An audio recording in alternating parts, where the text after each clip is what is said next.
The stories they told about Alexander, the Duke of Blackwood, were not merely dark, they were deeply terrifying. Whispers in the lavish gilded ballrooms of London spoke of a man whose heart had turned to ash, a ruthless lord who ruled his sprawling, unforgiving northern estate with an iron fist and an unyielding will. They called him the Wolf of the North, a man who had no patience for the frivolities of polite society, no mercy for those who crossed him, and no room in his isolated life for anything resembling warmth or compassion. He was a creature of the cold, a shadow that stretched over the moors, consuming all light. The Blackwood estate was a fortress of absolute solitude, surrounded by miles of dense, ancient forests and rugged terrain that perfectly mirrored the soul of its master. Alexander preferred it this way. The silence of the north was a stark, welcome contrast to the cloying, suffocating cacophony of the city, a place where he could exist without the endless expectations of his title. He had long ago embraced the monstrous reputation that preceded him. It was a convenient shield, an impenetrable barrier that kept the world at bay and allowed him the peace he fiercely guarded. But even a fortress of stone and silence can be breached, and even a monster can find himself captivated by a singular, unexpected beauty. The day began like any other, wrapped in a thick grey mist that clung stubbornly to the damp earth. Alexander had spent the morning locked in his study, dealing with the endless stream of correspondence, tenant disputes, and estate matters that demanded his relentless attention. The air in the room was heavy with the familiar scent of old parchment, leather, and wood smoke, the fire in the hearth fighting a losing battle against the persistent, bone-deep chill of the stone walls. By late afternoon, the walls of the manor felt too close, too confining. A restless, primal energy thrummed in his veins, a familiar, deep-seated ache that demanded release. He needed the open air, the harsh, biting wind, the unbroken silence of his land. Stepping out into the cool, darkening evening, Alexander pulled his heavy wool coat tighter around his broad shoulders. The grounds were quiet, the servants knowing better than to cross his path when he wore this particular expression of dark contemplation. He walked with a purposeful, ground-eating stride, his boots crunching against the gravel path that wound its way away from the massive manor and toward the deep, foreboding woods. His destination was the private lake, a hidden gem nestled deep within the heart of the forest. It was a place of profound stillness, a sanctuary where the weight of the world fell away, leaving only the dark, glassy surface of the water and the ancient, towering trees that stood sentinel around it. It was his property, fiercely protected and strictly forbidden to outsiders. The locals knew better than to trespass on Blackwood land. The consequences were rumored to be severe, another dark layer to the terrifying myth of the Duke. As he approached the edge of the tree line, the familiar bracing scent of pine and damp earth filled his lungs. The tension in his jaw began to ease, the tight knots in his shoulders unwinding with each deliberate step. He could hear the faint, soothing sound of the wind rustling through the dense canopy, a natural symphony that never failed to calm his racing, burdened thoughts. But as he drew closer to the lake, another sound reached his ears. It was subtle, barely audible over the wind, but Alexander's senses were as sharp as the beast he was named for. A soft splash, the rhythm of water breaking. His steps slowed, his eyes narrowing as he peered through the dense shadows of the foliage. Intruder. The thought sparked an immediate, primal flash of anger. This was his sanctuary, the one place where he could be entirely alone, entirely himself. The audacity of someone trespassing on his land, invading his private lake, was enough to make his blood boil with a cold, terrifying fury. He moved silently, a predator closing in on its prey, the heavy tread of his boots completely muffled by the mossy forest floor. He expected to find a poacher, perhaps a local boy, who had foolishly taken a dare. He was prepared to unleash the full, devastating force of his legendary wrath, to send the trespasser fleeing in absolute terror, with a reminder of why the Duke of Blackwood was feared above all men. But as he parted the final curtain of branches and stepped out onto the rocky shore, the words of condemnation died in his throat. The sight before him halted him entirely, freezing him in place as if he had been struck by lightning. The lake was bathed in the soft, ethereal light of the setting sun, the water shimmering with hues of gold and violet, and there, in the center of the lake, was a woman. She was swimming with a slow, graceful rhythm, completely oblivious to his presence. Her dark hair, slick with water, clung to her pale shoulders, and the simple white shift she wore blossomed around her in the dark water like a lily. Alexander stood perfectly still, his breath catching painfully in his chest. The anger that had propelled him forward evaporated instantly, replaced by a profound, paralyzing shock. She was a vision. A creature of myth and magic emerged from the depths of his own private world. He could not look away. He watched her dive beneath the surface, the smooth, elegant curve of her back disappearing into the dark water. The silence of the forest seemed to amplify, holding its breath as he waited, an irrational, tight panic gripping his chest until she broke the surface again, tossing her head back and sending an arc of water droplets glittering in the dying light. She was laughing, a soft, breathless sound that echoed across the water and struck Alexander straight in the chest with the force of a physical blow. It was a sound he hadn't heard in years, a sound so full of life and unbridled joy that it felt alien in this desolate, sorrowful place. He realized then that he was holding his breath, entirely mesmerized by the sheer, unadulterated freedom of her movements. She swam with a reckless abandon, a wildness that resonated with something deep and long forgotten within his own soul. He should make his presence known. He should demand to know who she was, how she had bypassed his guards, why she was swimming in his lake. But he couldn't. To speak would be to break the spell, to shatter this fragile, beautiful moment. So he stood in the shadows of the ancient trees, a silent watcher, a captive audience to a performance meant only for the sky and the water.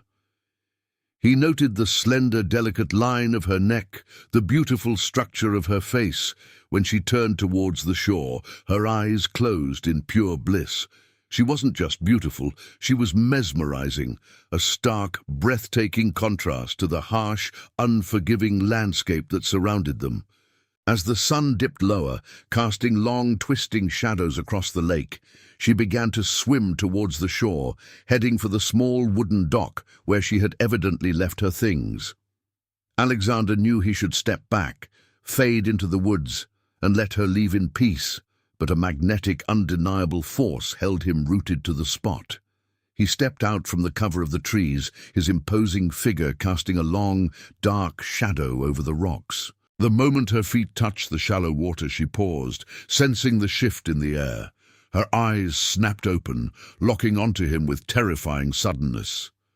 For a heartbeat, the world stopped turning. The silence between them was thick, suffocating, broken only by the gentle lapping of water against the cold stones. Eleanor stood waist-deep in the freezing lake, the icy chill completely forgotten as her gaze collided with the towering figure on the shore. He was massive, a broad-shouldered silhouette carved from the dying light, his form impossibly large beneath a heavy coat. His face was in shadow, but she could feel the heavy, oppressive weight of his stare, penetrating and absolute, stripping away every defense she possessed. Fear, sharp and icy, spiked in her chest, stealing her breath. This was the Duke of Blackwood, the monster of the North, the man whose very name was used to frighten children into obedience and silence grown men. She had heard the stories, the terrifying rumors of his cruelty, his ruthless dominion over this land. and she was trespassing on his most sacred, private sanctuary. She expected him to roar, to demand her arrest, to unleash the legendary fury she had heard so much about. She braced herself for the onslaught, lifting her chin in a desperate, trembling attempt to gather whatever shreds of dignity she had left. But the roar never came. Instead, he simply watched her. His stillness was more terrifying than any outburst could have been. It was the stillness of a predator, assessing its prey, calculating, utterly unreadable. The air between them crackled with an electric tension, a raw, undeniable energy that pulled the breath from her lungs and made her heart hammer wildly against her ribs. "You are trespassing," his voice finally broke the silence. It was not a shout. It was a low, resonant rumble that seemed to vibrate through the very earth, rough as gravel and dark as the midnight sky. It sent a profound shiver down Eleanor's spine that had absolutely nothing to do with the freezing water. She swallowed hard, forcing her voice to remain steady despite the violent trembling of her hands. "I am aware, Your Grace. I lost my way." It was a lie. A flimsy, desperate excuse, and they both knew it. She had sought out this lake specifically, desperate for a moment of peace, a brief, fleeting escape from the suffocating reality of her life in the village, running from a past that threatened to consume her whole. She had thought the stories of his ironclad security were exaggerated. She had been horribly wrong. Alexander stepped closer, the crunch of his boots on the stones sounding like thunder in the quiet evening. He moved with a terrifying, predatory grace, his dark eyes fixed intensely on her face. As he stepped into the waning light, she finally saw him clearly.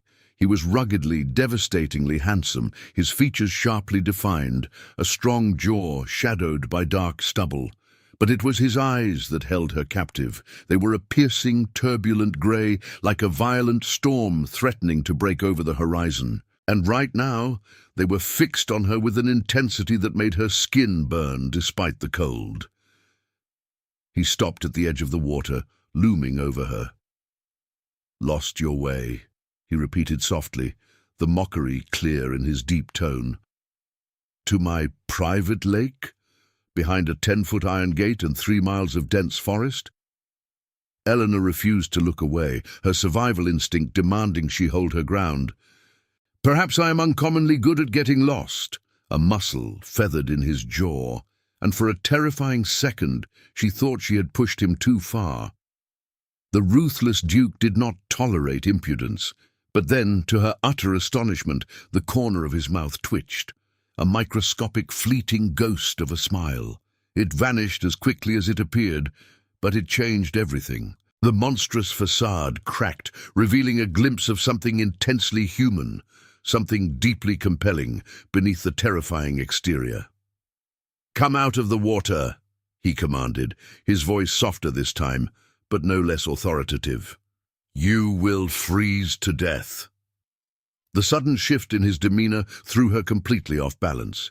She had expected rage, cruelty. She was entirely unprepared for this.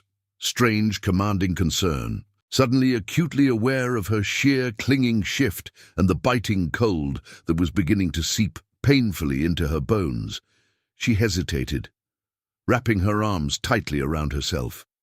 I cannot," she stammered, her cheeks flaming with deep embarrassment. "My clothes are on the dock. I am not decent." Alexander's gaze swept slowly over her shivering form, his expression unreadable, heavy with thought. Without a word, he unfastened his heavy wool coat, shrugging it off his broad shoulders in one fluid motion. He held it out over the water, a silent, demanding offering. "Come here." His tone left no room for argument. It was a command, but there was a strange, undeniable gentleness woven into the deep timbre of his voice. Eleanor stared at the coat, then up at his face. The grey eyes were steady, demanding, yet strangely reassuring in the fading light. Drawing a shaky breath, she waded through the shallow water toward the shore, The cold was agonizing now, her teeth chattering uncontrollably as she stepped onto the freezing stones. The moment she was within reach, Alexander stepped forward and draped the heavy, incredibly warm coat over her bare shoulders. It was immense, swallowing her entirely, and it smelled intensely of him. Wood smoke, pine, and something uniquely masculine and intoxicating. The heavy fabric immediately began to chase away the chill, but it was his close proximity that truly warmed her. He was standing so close she could feel the intense heat radiating from his large body. For a long, breathless moment, they stood there, inches apart, locked in a gaze that felt entirely too intimate for strangers. He reached out, his large, calloused hand brushing lightly against her cold cheek to tuck a wet strand of hair behind her ear. The touch was shockingly gentle, a stark, unbelievable contrast to his fearsome reputation. "Who are you?" he murmured, his voice a gravelly, intimate whisper. "Eleanor," she breathed, entirely captivated by the storm in his grey eyes. He didn't ask for a surname, didn't ask where she came from. He just stared at her, as if she were a profound puzzle he was suddenly desperate to solve. Eleanor. He tasted the name on his tongue, and the sound of it sent a hot thrill through her freezing veins. Then he looked out across the dark water before bringing his heavy gaze back to hers. The silence stretched again, pregnant with unspoken words, a profound, irreversible shift in the universe happening right there on the rocky shore. When he finally spoke, his words were not a condemnation, not a threat, but a quiet, earth-shattering revelation that would alter the course of both their lives forever. "You are the first beautiful thing this lake has seen in a decade," he said, his voice raw with a sudden, startling vulnerability that resonated deep in her soul. "Stay." The word hung in the cold, crisp evening air, heavy with meaning, a command wrapped intricately in a plea. "Stay." Eleanor stood completely frozen inside the oversized coat, her heart hammering a wild, frantic rhythm against her ribs. This was the monster. This man who looked at her as if she held the sun in her fragile hands, whose terrifying reputation melted away completely in the face of such raw, quiet longing. She should run. Every instinct, honed by years of running from danger and cruelty, told her to flee, to disappear back into the shadows before this dark, imposing duke could pull her any deeper into his complicated, dangerous world. But her feet stubbornly refused to move. The magnetic, inescapable pull he exerted was far too strong, anchoring her firmly to the spot on the rocky shore. She started, her voice barely a whisper against the wind. "I cannot stay. I have nothing here. I am nobody." Alexander's expression hardened instantly, but not with anger directed at her. It was a fierce, possessive, protective resolve that set his jaw and darkened his turbulent grey eyes. "You are not nobody," he stated, his tone brooking absolutely no argument. "You are here, and you are freezing." Without waiting for her to process the weight of his words, he turned and began walking back toward the darkened path he had come from, pausing only to cast a demanding glance over his broad shoulder. "Are you coming, or do I need to carry you?" It wasn't a threat. It was a promise. Eleanor, clutching the lapels of his heavy coat, which trailed along the rough ground behind her, hastily scrambled after him. The walk back to the manor was surreal, like moving through a dream. The dense forest, which had seemed so incredibly foreboding earlier, now felt like a thick, protective cloak, shielding them from the outside world. Alexander walked slightly ahead, a massive, comforting shadow, navigating the dark path with practiced ease, occasionally reaching back a strong hand to steady her over the rough, unseen terrain. His touch, though brief and firm, sent jolts of electricity shooting up her arm every time. When the imposing dark silhouette of Blackwood Manor finally came into view, its tall stone towers piercing the night sky like spears. Apprehension tightly knotted in her stomach once again. The sheer, overwhelming scale of it, the oppressive wealth and power it represented, was intimidating. This was the fortress of the Wolf of the North. What was she doing? As they entered through a heavy oak-side door, the sudden blast of warmth and light from the manor was nearly blinding. A few servants scurried past, their eyes widening in unmasked shock at the sight of their formidable, isolated master, leading a dripping, shivering woman wrapped snugly in his own coat. But one single dark glare from Alexander sent them scattering down the halls like frightened mice. He led her directly to his private study, a massive, cavernous room lined with thousands of books and anchored by a massive, roaring fire. He directed her to a plush, leather armchair positioned right in front of the hearth. "Sit," he commanded gently, the harsh edges of his voice completely sanded down. He moved with an easy grace to a small crystal side table, pouring a generous measure of dark amber liquid into a heavy glass. He walked over and handed it to her. "Drink.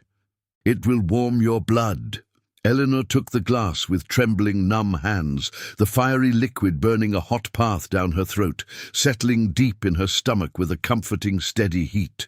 She watched him carefully over the rim of the glass as he stirred the fire, the leaping flames casting flickering, dancing shadows across the rugged, harsh planes of his face. He was a complete enigma. The ruthless lord and the gentle protector battling constantly for dominance within the exact same man. "Why are you doing this?" she finally asked, her voice steadying as the warmth began to return to her limbs. "They say you despise company. They say you are cruel."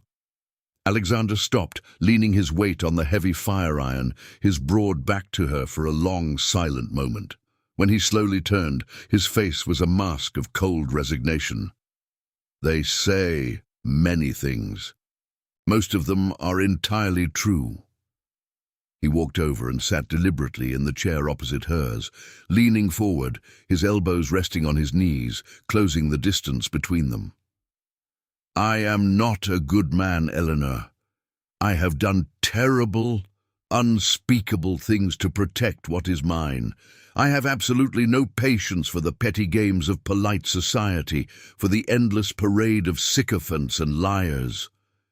He paused, his grey eyes locking onto hers, incredibly intense and searching. "But I know what it means to be running. I know the look of a hunted creature. You were not swimming for pleasure tonight.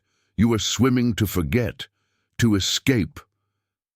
His words hit her with the forceful impact of a physical blow. He saw right through her carefully constructed walls. He saw past the wet hair and the shivering form, straight into the terrified girl fleeing a monstrous arranged marriage, a cruel uncle who sought to sell her off to the highest bidder simply to cover his mounting debts. She had run with nothing but the clothes on her back, ending up in this remote, forgotten northern village, praying to fade into obscurity.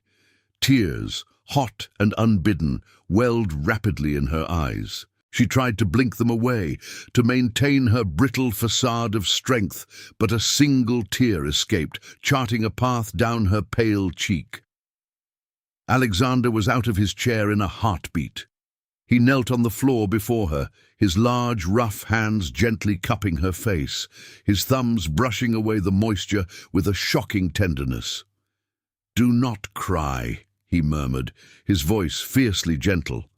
"Whoever you are running from, whatever they want, they will not find you here. You are under my protection now." The sheer, unwavering, absolute certainty in his deep voice completely broke the dam holding back her emotions. Eleanor leaned into his warm touch, a broken sob escaping her lips.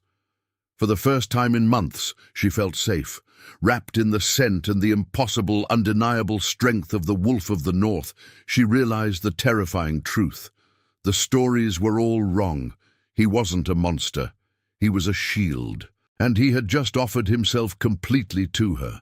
The days that followed blurred into a surreal, intoxicating dream. The sprawling, imposing Blackwood Manor, once a terrifying symbol of isolation and dread in the eyes of the locals, transformed completely into a sanctuary for Eleanor.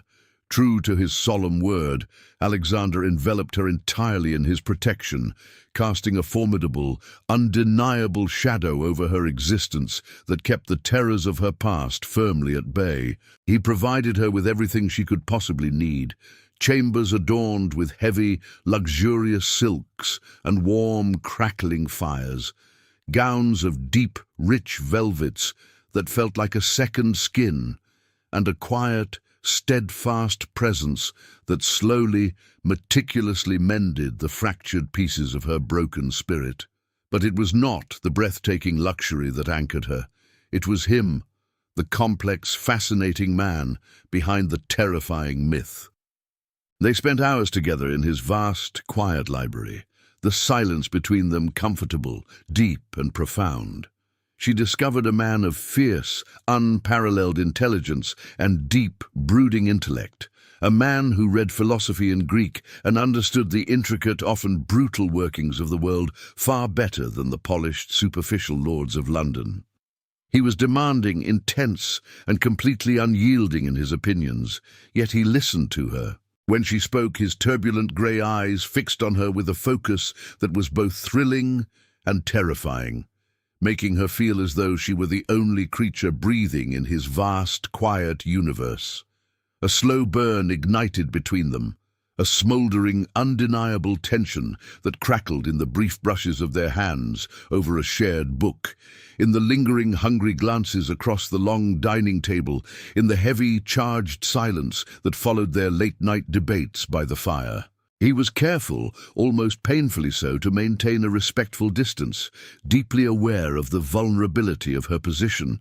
But the restraint cost him dearly. She could see it clearly in the rigid set of his jaw when she smiled at him, in the white-knuckled grip on his glass, when she wore her dark hair down, cascading over her pale shoulders like silk. The manor staff, initially incredibly wary of the stranger who had breached their master's sacred solitude, soon softened toward her. They saw what Eleanor brought to the manor, a lightness, a faint, tentative joy that had been entirely absent for a decade. They saw the Duke, the fearsome wolf, soften his rough voice when addressing her, alter his rigid schedule simply to walk with her in the gardens, and watch her with a possessive, hungry tenderness that left no doubt in anyone's mind. She was his. But the world outside Blackwood was not so easily kept at bay. The local village thrived on gossip, and the news of a beautiful young woman residing at the Duke's estate spread like wildfire. One afternoon, while accompanying Alexander to the village to inspect a newly built mill, the harsh reality of her precarious situation crashed down upon them. They were walking through the cobbled town square, the villagers instantly parting for the Duke like the Red Sea, eyes cast downward in fearful respect. Eleanor walked close beside him, her chin held high, drawing courage from the massive, solid presence of the man at her side. Suddenly, a harsh, grating voice rang out, cutting cleanly through the hushed murmurs. "Well, well, if it isn't the runaway niece." Eleanor froze, the blood instantly draining from her face. Standing near the tavern entrance, grinning maliciously, was a man she had prayed never to see again.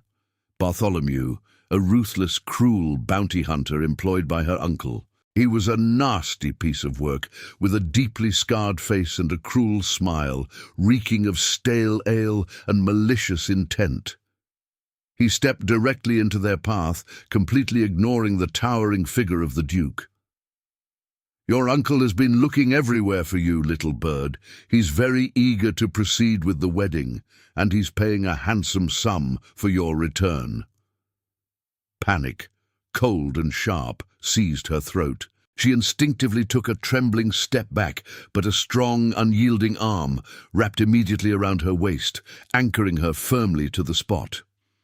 Alexander stepped slightly in front of her, becoming a human shield of solid muscle and fury. The air around them seemed to plummet in temperature. The casual protective stance he had maintained shattered, replaced instantly by the terrifying predatory stillness that had earned him his fearsome moniker.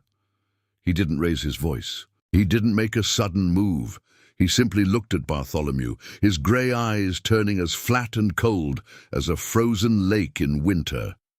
"You are addressing a guest of the House of Blackwood," Alexander said, his voice a low, lethal purr that carried clearly across the sudden, dead silence of the square. "And you are standing in my way." Bartholomew, bolstered by ignorance and greed, sneered. "I don't care whose guest she is, Your Grace. She belongs to her uncle. She's property. And I'm here to collect." The violence of what happened next was shocking in its speed and brutality. Before Eleanor could even gasp, Alexander moved. His large hand shot out with terrifying speed, grasping Bartholomew by the throat and lifting the man clean off his feet. The bounty hunter choked, his hands scrabbling uselessly against the Duke's iron grip, his eyes bulging with sudden, primal terror. "She belongs to no one," Alexander snarled, his face inches from the choking man, his voice a demonic growl that promised unimaginable suffering. "But she is under my protection. If you or the swine who sent you ever look in her direction again, I will strip the flesh from your bones and feed it to my hounds. Do you understand me?" Bartholomew nodded frantically, his face turning a dangerous shade of purple. Alexander tossed him aside like a piece of garbage. The man hit the cobblestones hard, gasping for air, scrambling backward like a beaten cur. Alexander didn't spare him another glance. He turned to Eleanor, the murderous rage instantly vanishing from his eyes, replaced by a fierce, burning concern. He gently cupped her pale face, his thumb stroking her cheek. "Are you all right?" he asked softly, completely ignoring the horrified, awestruck villagers staring at them.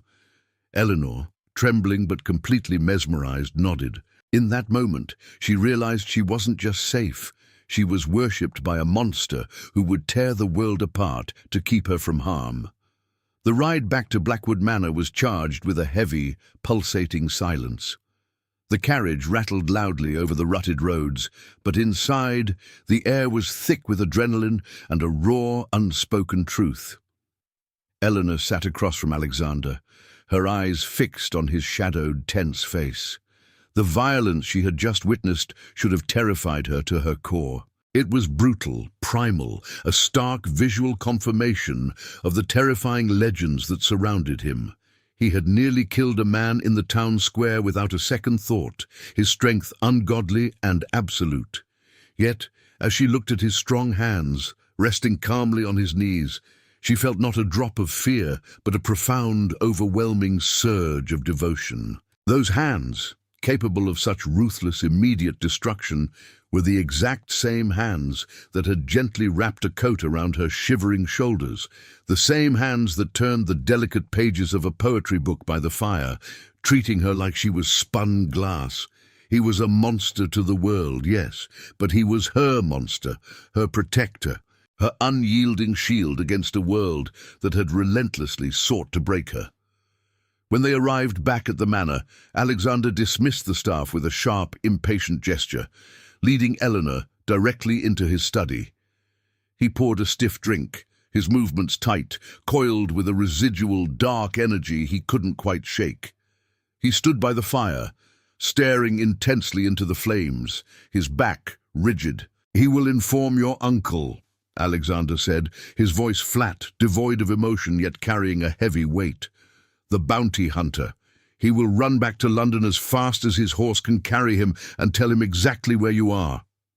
Eleanor wrapped her arms tightly around herself, the cold, terrifying reality of her situation creeping back in like frost on a window pane. "I know. Your uncle is a powerful man, Eleanor, desperate and deeply indebted. He will not stop. He will attempt to use the law, perhaps even attempt to petition the Crown to have you forcibly returned to his custody." He turned to face her, his eyes dark, stormy, and swirling with dangerous calculation. "He will try to tear you away from here." The thought of leaving Blackwood, of leaving him, was a physical agony that stole her breath and made her chest ache. "I won't go," she whispered fiercely, stepping toward him. "I will die before I let him sell me to that monster." Alexander crossed the room in 3 long strides, stopping mere inches from her. The heat radiating from his large frame was intoxicating. "You will not die," he stated, his voice a low, vibrating rumble that resonated deep in her chest. "And you will not leave. I swore my protection, and I do not break my vows." He reached out, his knuckles grazing her cheekbone, a touch so feather-light it was almost maddening in its restraint. "But there is only one way to ensure that he has no legal claim over you, no legal right to force you anywhere." He paused, his chest rising and falling heavily, the grey of his eyes intense, searching every inch of her face for any sign of hesitation. "As long as you are a ward of your uncle, you are vulnerable. But if you are bound to another, if you belong to a house more powerful than his, he cannot touch you." Eleanor's heart hammered against her ribs, the implication of his words sending a massive shockwave through her entire body. She stared up at him, her lips parted, completely unable to form the words. Was he suggesting? "Marry me, Eleanor," he said, the words blunt, raw, tearing through the quiet room like a crack of thunder. There was no poetry, no flowery declarations. It was a fierce, possessive demand, a desperate grasp at the only solution that could unequivocally keep her safe. "Become the Duchess of Blackwood. Let him try to take my wife from my lands. I will welcome the war." The proposal was as unconventional, as wild and untamed as the man himself. He wasn't offering romance. He was offering a fortress. He was offering a terrifying, indestructible shield of power and wealth. But as she looked into his eyes, she saw the vulnerability beneath the fierce protector. She saw the lonely man who had spent a decade in the dark, the man who had looked at her by the lake and begged her to stay. She didn't want him just for his protection. She wanted the man who argued philosophy, the man who smelled of pine and rain, the man who had looked at her as if she were a miracle that descended upon his desolate life. "Alexander," she breathed, reaching up to lay her hands flat against his broad chest, feeling the frantic, heavy thud of his heart beneath the fine linen of his shirt. "You would bind yourself to me, to a penniless runaway? You would invite the scandal, the wrath of polite society?" A dark, dangerous smile curved his lips, a look that would have sent lesser men running for their lives. "Let them talk. Let them whisper their scandals. I care nothing for society, Eleanor. I care only for what is mine." He covered her hands with his own, his grip tight, almost painful in its intensity. "And you are mine. From the moment I saw you in that water, you belonged to me." He wasn't asking anymore. The restraint he had battled so fiercely for weeks finally shattered. He pulled her flush against him, crushing her mouth with his. The kiss was not gentle. It was a devastating collision of desperation and long-denied hunger. It was demanding, possessive, a branding that claimed her body and soul entirely. Eleanor gasped into his mouth, winding her arms tightly around his neck, meeting his fierce passion with a desperate, all-consuming fire of her own. She tasted his brandy, felt the rough stubble of his jaw, surrendered entirely to the overwhelming, consuming power of the wolf of the north. In his arms, she found her home, a dangerous, thrilling haven where she would never have to run again.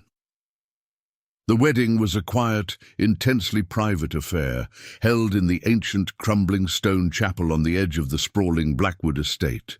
There were no grand society families in attendance, no elaborate feasts or string quartets, just the local vicar, a few trusted staff members serving as witnesses, and the overwhelming, undeniable gravity of the vows they exchanged. When Alexander slid the heavy gold band bearing the ancient Blackwood crest onto her finger, it felt less like a shackle and more like a crown. She was no longer Eleanor the runaway, she was Eleanor, Duchess of Blackwood, the wife of the wolf, and she had never felt more powerful. The news of the marriage sent massive shockwaves through London. Her uncle, furious and deeply humiliated, attempted to rally the courts, screaming of kidnapping and coercion to anyone who would listen. But Alexander's power was absolute, his wealth staggering, and his reputation terrifying enough to make even the boldest magistrates reconsider crossing him. A few carefully placed letters from the Duke, outlining the brutal realities of her uncle's financial mismanagement and his unsavory criminal associates, were enough to silence the old man permanently. The unspoken threat was clear. Challenge the Duke of Blackwood, and you will be utterly ruined. The storm raged outside their borders, but within the heavy walls of the estate there was only profound peace. The fierce, terrifying Duke that the world feared so deeply transformed into a fiercely devoted husband.